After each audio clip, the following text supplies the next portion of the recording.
नमस्कार रसिक प्रेक्षक, मी संदीप तुमचं सर्वांचं माझ्या या मराठी सिरियल मंत्र या चॅनलमध्ये अगदी मनापासून स्वागत करतो. तर आजच्या व्हिडिओमध्ये आपण बघणार आहोत ठरलं तर मग या मालिकेचा 1 ऑक्टोबर 2024चा भाग. पण त्यापूर्वी जर तुम्ही माझ्या चॅनल नवीन असाल तर चॅनल सबस्क्राईब करायला विसरू नका आणि बेल आयकॉन प्रेस करा, जेणेकरून माझा नवीन व्हिडिओ तुमच्यापर्यंत सगळ्यात पहिल्यांदा पोहोचेल. चला तर मग आजचा व्हिडिओ सुरू करूया. सायली अर्जुन म्हणत असते, हे काय केलं सर तुम्ही? प्रिया तन्वीने हे सिद्ध करायच्या मागे लागलात. तुम्ही तिच्यावर खोटं प्रेमाचं नाटक करताय हे तिला कळलं असतं तर? मग अर्जुन म्हणतो, कसं कळेल तिला? उलट ती मी तिच्या प्रेमात पडलो आहे ऐकून खूप खुश आहे. सायली म्हणती, ती असं दाखवदरी असली ना तरी ती एक खूप हुशार मुलगी आहे. ती म्हणते, तुम्ही आधीच एक घोळ घालून ठेवला आहे, मी सांगितलं ते तुम्ही ऐकलं असतं तर? अर्जुन म्हणतो, पण आता हे बोलून काही अर्थ आहे का? आणि हे प्रूव्ह झालंच ना की प्रिया ही तन्वी आहे. हां, पण तरीसुद्धा तन्वीकडनं विलास मर्डर केसबद्दल इन्फॉर्मेशन काढतील आपल्याला. त्यामुळे हे प्रेमाचं नाटक आपल्याला कंटिन्यू करावं लागणार आहे. सायली म्हणते, हात जोडते मी तुमच्या पुढे, पण आता हे सगळं थांबवा आता. प्रिया खुनाबद्दल काहीही सांगणार नाही आहे. आणि तुम्ही इतके दिवस प्रयत्न करताच ना, काय झालं त्याचं? मधुभाऊ अजूनही जेलमध्येच आहेत. तुमच्या प्रेमाच्या नाटकाचा काय उपयोग झाला? मग अर्जुन म्हणतो, म्हणून काय आपण प्रयत्न थांबू शकत नाही ना? अर्जुन म्हणतो, यस, एक आयडिया आहे. मला वाटतं प्रियाला मी बाहेर कुठं तरी न्यायला पाहिजे. सायली हात जोडून म्हणते, बस करा, मला माफ करा, पण हे सगळं थांबवा. प्रिया जाळ्यात अडकणार नाही आहे आणि या सगळ्यात फक्त वेळ वाया जातो आहे. मला असं वाटतं तुम्ही आता मधुभाऊला सोडण्यासाठी दुसरा मार्ग बघायला हवा आणि ह्यावेळी तो यशस्वी होईल असं बघा. असं बोलून सायली तिथून निघून जाते. इकडे अस्मिता तन्वीला विचारत असते, कुठे होतेस तू तन्वी? मी तुला किती वेळ ती शोधते. मग प्रिया तिला म्हणते, अगं मी अर्जुनच्या खोलीत होते. आणि तेवढ्याच रविराज मागून ऐकतो आणि तो म्हणतो, अर्जुनच्या खोलीत?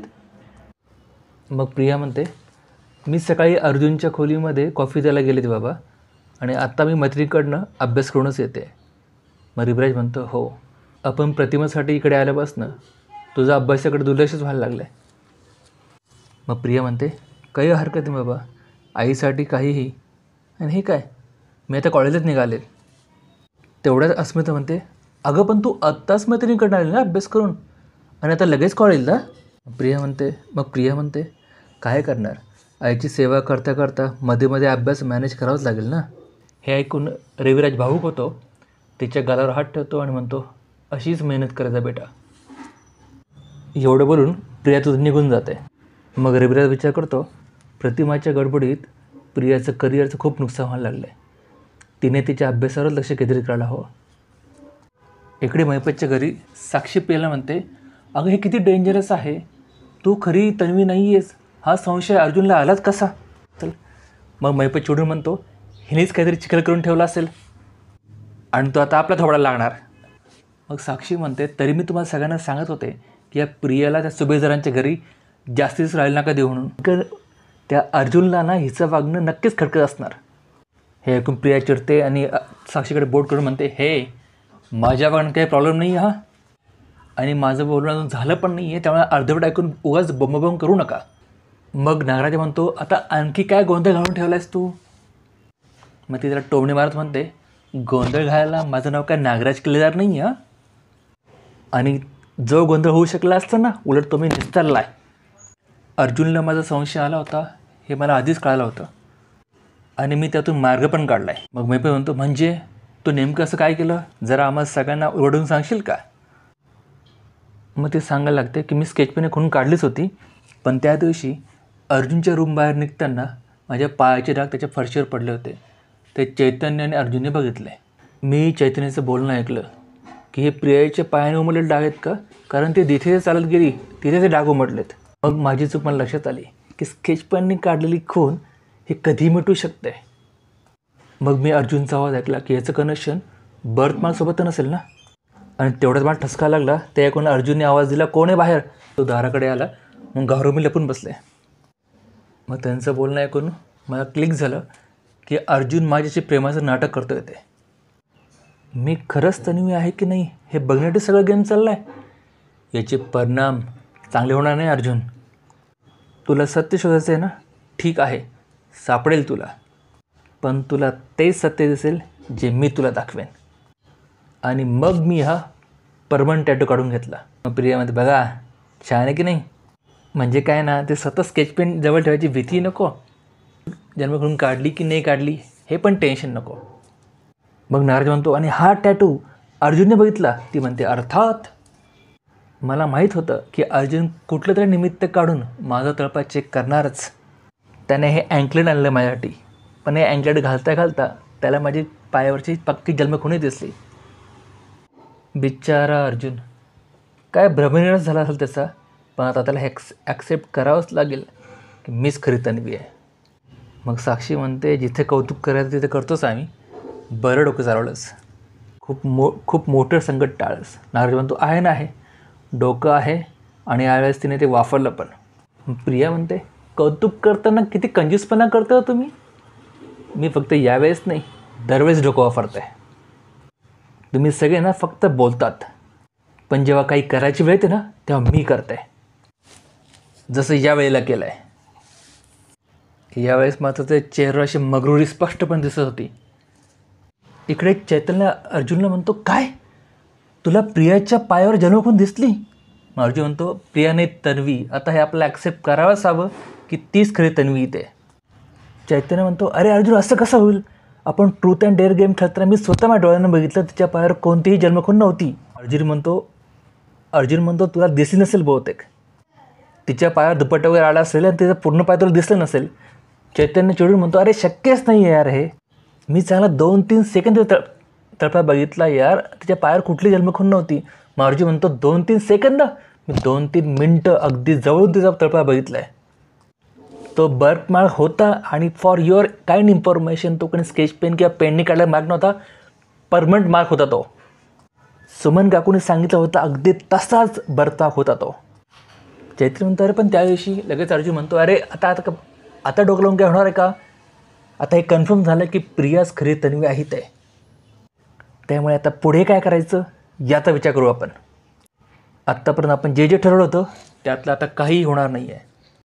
इकडे प्रिया प्रतिमाला गोळा देत असते आणि ती चौकशी करते, आई तुला आता कसं वाटतं आहे, डॉक्टर जोशीने ज्या गोळ्या दिल्या आहे त्यामुळे तुला फरक जा. मग प्रिया म्हणते तुला अजूनही माझ्याशी बोलायचं वाटत नाही ना, काही हरकत नाही, मी मात्र माझं मुलीचं कर्तव्य करतच राहील. आई शांत झोपा आता, असं बोलून ती जायला लागते तेवढा तिथे सायली येते.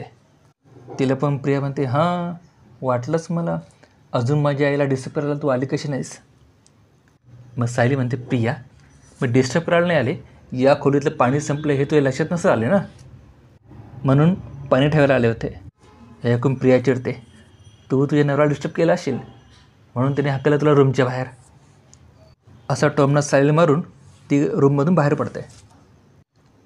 चैतन्य अर्जुनला म्हणत असतो की माझा अजूनही माझ्या डोळ्यात असं बसत नाही आहे की ट्रूथ अँड डेअर गेम खेळताना माझा एवढा मोठा गैरसमज झाला. मी तिच्या किती जवळ बसलो होतो, मी तिचा तळपाय बघितला आहे अर्जुन, आणि तिचा तळपाय तुझ्या किंवा माझ्या पायावरच कोरा होता. हे ऐकून अर्जुन चिडतो, इनफ चैतन्य. ते दोघं बोलत असताना बाहेरून प्रिया त्यांचं बोलणं चोरून ऐकते. अर्जुन म्हणत असतो मी ना तिचा पायाचा फोटो काढायला हवा होता आणि मग तुला असं बसलं असतं की तो बर्थ मार्क तिथेच आहे म्हणून. इकडे प्रिया म्हणते असणारच, त्या परमनंट टॅटूसाठी खूप पैसे मोजलेत मी, पण तुला तळपळताना बघून माझे सगळे पैसे वसूल झालेत.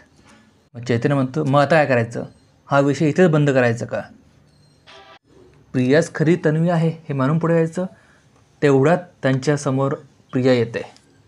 ती अर्जुनला एकदम मिठीच घेते. ते पण अर्जुन म्हणतो तन्वी आपण नंतर बोलूया का, मी आणि चैतन्य या केसवर डिस्कस करतो आहे. ती त्याला म्हणते केस काय रे रोजच असतात, आपल्याला टाईम कुठे भेटतो स्पेंड करायला. चैतन्यकडून पाहून म्हणते अर्जुन तू आपल्याबद्दल चैतन्यला सांगितलं नाहीस का, निदान त्याला हे तरी सांगितलंस का की तू मला अँकलेट गिफ्ट केलं आहेस.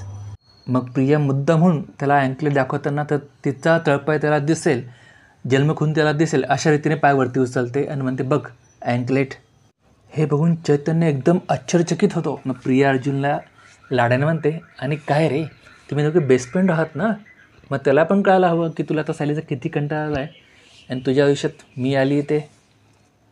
मग ती चैतन्यला म्हणते ए तू काय ऑलरेडी गेस केले की काय. तू पण म्हणतो हो. मग ती म्हणते हो साहजिकच आहे म्हणा, शेवटी एक मित्रच आपल्या मित्राच्या मनात ओळखू शकतो. आणि तुलासुद्धा अर्जुनचं सगळं चांगलं व्हावं असं वाटतं ना. मग त्यामुळे तुला काय आमच्या रिलेशनबद्दल काही प्रॉब्लेम नसेलच. मग ती पुढे चैतन्य म्हणते, काय ना रे, घरात आमच्याबद्दल अजून कोणालाच माहीत नाही आहे आणि सगळेच आमच्या बाजूला सतत असतात. आम्हाला एकत्र वेळ घालवायलाच मिळत नाही. अर्जुन जरा डिस्कम्फर्ट होतो. तर म्हणतो, तन्वी आमचं काम बाकी आहे ना, आपण नंतर बोलूया. पण ती म्हणते, नाही, मला आत्ताच बोलायचं आहे. मग ती अर्जुनला म्हणते, मला तुझ्या खांद्यावर डोकं ठेवायचं आहे, छान चांदण्यात वॉक करायचं आहे. हे बघून बिचारा चैतन्य म्हणतो, मी निघतो. मग प्रिया त्याला म्हणते, कशाला? तू कशाला निघतोय? तू इथेच थांब, तुझं काम कर. मी अर्जुनला घेऊन जाते गार्डनमध्ये. बाहेर इतकं रोमॅन्टिक वातावरण आहे. अर्जुन, येशील ना? बिचारा अर्जुन तो म्हणतो, अरे काम काम काम संपवतो ना आधी. पण ती त्याला खेचून घेऊन जाते. बिचारा चैतन्य असहाय्यपणे बघत राहतो. इकडे बाहेर प्रिया अर्जुनला म्हणते, अर्जुन, हे गार्डनमध्ये आलं की छान वाटतं ना. लहानपणीच्या मेमरीज अशा फ्रेश होतात. तुला आठवतं आहे आपण एक कारंजासोबत किती खेळायचो ते? आमच्या आश्रमात पण झाडी होती, पण तिथल्या मेमरीज म्हणजे खूप चांगल्या नाहीत ना रे. मग अर्जुन तिला म्हणतो, हो मी समजू शकतो. तू नेहमी सांगत असेस ना की आश्रमात तुझं कोणी मित्र नव्हतं ते. विलास काका आले आणि मग तुझं आणि त्यांचं खूप छान जमायचं. ती म्हणते, अरे खूप बोरिंग दिवस होते रे ते. मी तुला सांगते ना, कुठे बाहेर फिरायला जायचं नाही, जेवायला जायचं नाही, ना फिल्म्स ना नाटक, काहीच नाही. पण अर्जुन म्हणतो, हां पण तुम्ही तर अधूनमधून जायचं ना फिल्म बघायला. ती त्याला म्हणते, छे रे, मला तर फक्त एकाच फिल्मची मेमरी आहे. ती मेमरी इतकी भयंकर आहे ना की ती अजूनही माझा पिछा सोडत नाही आहे. आम्ही फिल्म बघायला गेलो, ती रात्र एवढी घाणेरडी होती ना. अर्जुनला वाटतं आता ती आपल्या जाळ्यात अडकली आहे, ती आता नक्कीच काहीतरी बोलून जाईल. पण बिचारा अर्जुन, त्याला कुठे माहिती की तोच तिच्या जाळ्यात अडकला आहे ते. तो विचार करतो, फायनली तन्वी आता खुनाच्या रात्रीबद्दल बोलते आहे. आता एक एक करून सगळं बाहेर येईल. ती सांगते, आम्ही बघ ना एवढ्या उत्साहाने फिल्म बघायला गेलो होतो, पण त्यानंतर जे काही झालं ते तुला चांगलंच माहिती आहे. खुनाची ती रात्र असं म्हणतानाच तिला ठसका लागतो आणि ती इशाऱ्याने अर्जुनला पाणी मागायला लागते. तो तू बस मी पाणी आणतो आणि तो आतमध्ये जातो पाणी आणायला. ती विचार करते, खुनाच्या रात्रीबद्दल जळायला किती उतळ झाला असेल अर्जुन तू. तुला काय मी मूर्ख वाटते का? आता बघ तुला कशी खेळवतो ते. अर्जुन प्रियाला पाणी देत म्हणतो, हां बोल, तू काय बोलत होतीस? ती म्हणते, मी कुठे काय सांगत होते.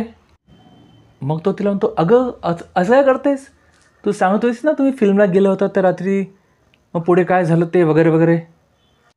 पण प्रिया पाणी पित असते आणि टाईमपास करत असते. हे बघून अर्जुन विचार करतो, अरे ही पाणी पिते का सरबत? नाही, हा टॉपिक बदलायच्या आधीच मला तिला खूप जास्त प्रश्न विचारले पाहिजे. आणि इथे आजचा भाग संपला आहे. तर तुम्हाला आजचा भाग कसा वाटला?